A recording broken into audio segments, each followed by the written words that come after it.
partially shadowed by Donald Trump's outrageous statements to several hundred generals from all over the world gathered in Washington yesterday that he wanted to use U.S. cities as training grounds, his words, for the military, was his striking low energy and rambling during his hour-plus speech. From the New York Times reporting on yesterday's address, quote, "For a 79-year-old, he's often shown a great deal of energy, but he seemed a bit sapped Tuesday. As his remarks went on and on, his voice took on a more monotonous quality. A day earlier, when he spoke at the White House while standing beside Mr. Netanyahu, Trump sounded out of breath at times," end quote. And from the Washington Post, quote, "Trump, who draws energy from instantaneous feedback, appeared to speak more slowly than usual and in a monotone, seemingly affected by a largely mum audience," end quote. It is true the generals were a different type of audience than a raucous MAGA Trump fest. Military brass are not supposed to react to political speeches. They are supposed to remain apolitical, and they did. But Trump's demeanor has led to different questions, to questions about whether or not Donald Trump is unwell. Yesterday at this hour, as we were coming on the air in this hour, we started with Democratic Congresswoman Madeleine Dean.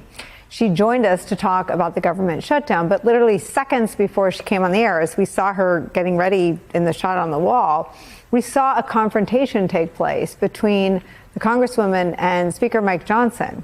And she confronted him about a lot of things. Frankly, all the things you want to see Democrats fighting for and saying to Republicans, she said and did. And one of them was Donald Trump's fitness. Watch what our cameras caught and note how his immediate response is not to say she's wrong about any of it. The president is unhinged. He is unwell. What are you doing? A lot of folks on your side are too. I don't control. Oh my God, please. That performance in front of the generals? That I didn't see it. It's so dangerous. You know I serve on foreign affairs and appropriations. This is a collision of those two things. Our allies are looking elsewhere. Our enemies are laughing. I just left you the have a speaker's, president who is you have a president who is unwell. A lot of folks on your side are too, are also unwell. Okay. The speaker said he missed the speech. We know a lot of folks on that side tend to catch the program, so we put together a little highlight reel. I've never walked into a room so silent before. That's enough to buy a lot of battleships, Admiral, to use an old term. I think we should maybe start thinking about battleships, by the way. You know, when I walk downstairs, like I'm on stairs, like these stairs, I walk very slowly. Nobody has to set a record. Just try not to fall, because it doesn't work out well. A few of our presidents have fallen, and it became a part of their legacy. And it was really a stupid person that works for him mentioned the word nuclear. We can't let people throw around that word. I call it the N-word. There are two N-words, and you can't use either of them. But the firemen go up on ladders, and you have people shooting at them while they're up on ladders. I don't even know if anybody heard that. And I said, don't talk about it much, but I think you have to. Our firemen are incredible. But I defended them anyway. One of our next guests, Tom Nichols, echoes what Congresswoman Dean brought up with the speaker, writing this in The Atlantic, that Trump, quote, is not okay. Quote, in 1973, an Air Force nuclear missile officer named Harold Herring asked a simple question during a training session. Quote, how can I know that an order I received to launch my missiles came from a sane president? The question cost him his career. Military members are trained to execute orders, not to question them. But today, both the man who can order the use of nuclear arms and the man who would likely verify such an order gave disgraceful and unnerving performances in Quantico. How many officers left the room asking themselves Major Herring's question? And it's hard. You know, they make up a statement and they said, you say it. We had 25 people that said he never said that. Donald Trump actually complained to that military audience today that people make up things that he says. And he said that the day after he completely made up words to put in Chuck Schumer's mouth through AI that he then posted on social media around this time last night. completely changing through AI the words that Chuck Schumer said after meeting with Donald Trump in the White House. And in that AI video, Donald Trump made Chuck Schumer almost as profane as Donald Trump is publicly, which, of course, you know is not Chuck Schumer. Donald Trump used manipulated video. He falsely dressed the Democratic leader of the House of Representatives, Hakeem Jeffries, in a Mexican sombrero. No Democrat has ever done that to Donald Trump.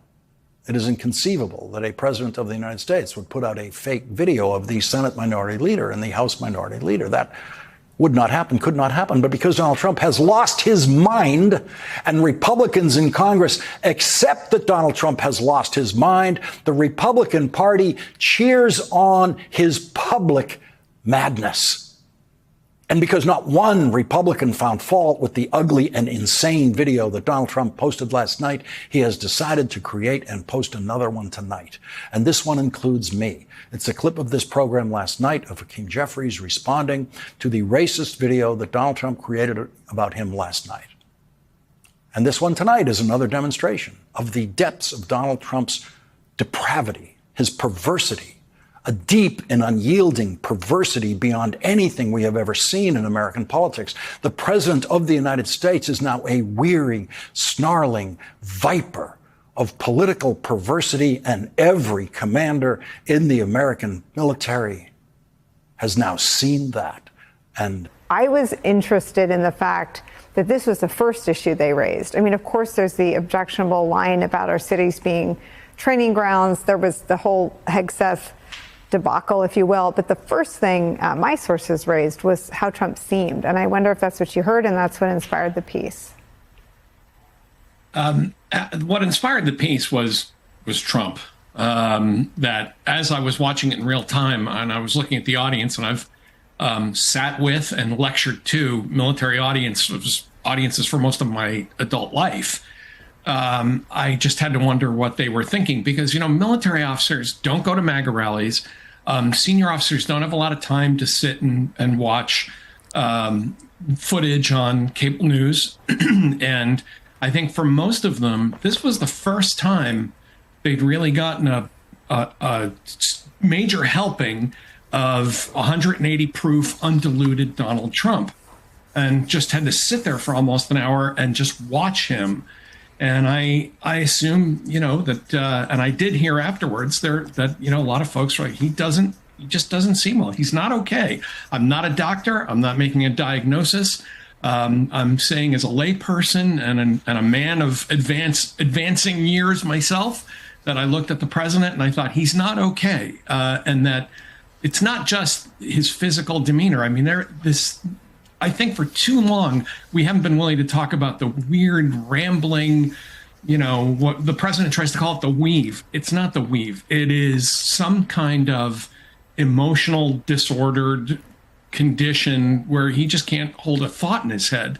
And I think when you're lecturing, speaking to 800 admirals and generals, that audience is going to notice it a lot more than the MAGA audiences at rallies who are looking at their phone or laughing or, you know, not really paying attention. And it just disturbed me, and I thought it was time to say something about it. General Hertling, your thoughts?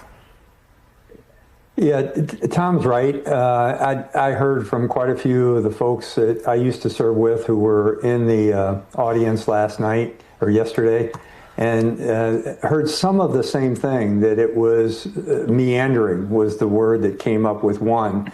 And it seemed to be disconnected thoughts. And I'd agree completely with Tom. When you know you're going into an audience of that kind of folk, the people who are the generals and admirals and their senior enlisted advisors, you know you got to be on your game. You got to talk straight. You really got to be precise in your language. In fact, that's one of the things I learned at the War College from a guy like Tom, saying, you know, precise language is critical and communication is important when you get to the strategic ranks, because what you say is what people act on.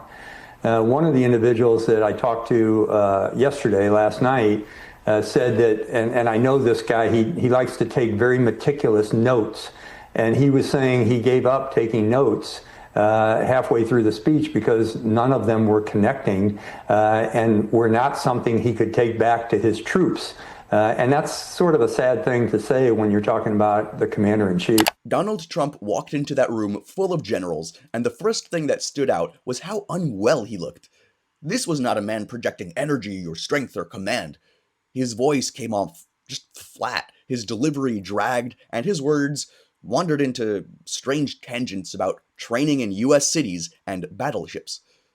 To a room of military leaders who spend their lives focused on clarity and discipline, this was jarring. They didn't see a strong commander-in-chief. They saw an old man slipping. Reporters noticed the same thing, too. The New York Times described his tone as drained and monotone. The Washington Post highlighted how slow and erratic his speech has become. Remember Biden? These aren't just style points. They are warning signs about a president whose health and mind and focus seem to be fading in real time, very obviously, too. When the person holding the nuclear codes struggles to stay coherent in front of the nation's top brass, it rattles allies and emboldens adversaries.